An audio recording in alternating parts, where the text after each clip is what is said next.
সেটা হচ্ছে সবার স্মার্টফোন আছে। সেই স্মার্টফোনে আমরা অনেকেই বলছিল যে একই নাম্বার দুটো করে সেভ করা আছে, মানে একই নাম্বার সেম নাম্বার কিন্তু দুটো করে সেভ করা আছে। তো সেইটা ফোনে থেকে কীভাবে বের করতে পারবেন এবং সেই দুটো নাম্বারকে এক জায়গায় করবেন কী করে, সেটা আজকে দেখিয়ে দিচ্ছি। আমার স্ক্রিনটা ফলো করুন, দেখিয়ে দিচ্ছি। এর জন্য আপনাদের স্মার্টফোনের নিজের জিমেল অ্যাকাউন্টে যেতে হবে। তো আমি প্রথম থেকে দেখিয়ে দিচ্ছি আপনাদেরকে। এই জিমেল অ্যাকাউন্টে গিয়ে আপনার এই নামে ক্লিক করবেন। নামে ক্লিক করার পরে ম্যানেজ গুগল অ্যাকাউন্ট, যে ম্যানেজ গুগল অ্যাকাউন্টের পরে আপনার এই যে নিচের দিকে চলে আসবেন, people and sharing, data privacy লেখা আছে, তার নিচে এই যে জায়গাটায় পিপল অ্যান্ড শেয়ারিং, এখানে ক্লিক করতে হবে। এইখানে ক্লিক করার পরে দেখুন গেট স্টার্টার্ড, তারপর কী লেখা আছে কন্ট্যাক্ট, এই কন্ট্যাক্টটা ক্লিক করতে হবে।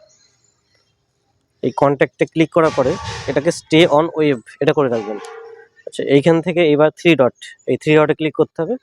থ্রি ডটে ক্লিক করার পরে মার্জ অ্যান্ড ফিক্সড, এই জায়গায় দেখুন এই যে প্রথমে দেখাচ্ছে ডুপ্লিকেট মানে আপনার হয়েছে কটা লিস্টিং 14টা, আমার 14 জনের নাম্বার এখানে আছে একই নাম্বার, হ্যাঁ। এবং এটা যদি আমি মার্জ করতে চাই, এখানে এই যে মার্জ অল, এই মার্জ অল করে দিলাম।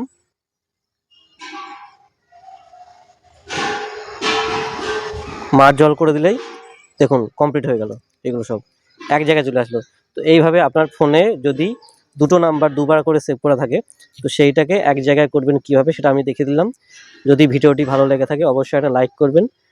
আর আমার একটা ইউটিউব চ্যানেল আছে, সেই চ্যানেলের নাম হচ্ছে ইন্ট্রো উইথ বিকে, সেই চ্যানেলটাকে একটু সাবস্ক্রাইব করে দেবেন। আর এই ধরনের ভিডিও দেখার জন্য আবার পেজটিকে ফলো করবেন।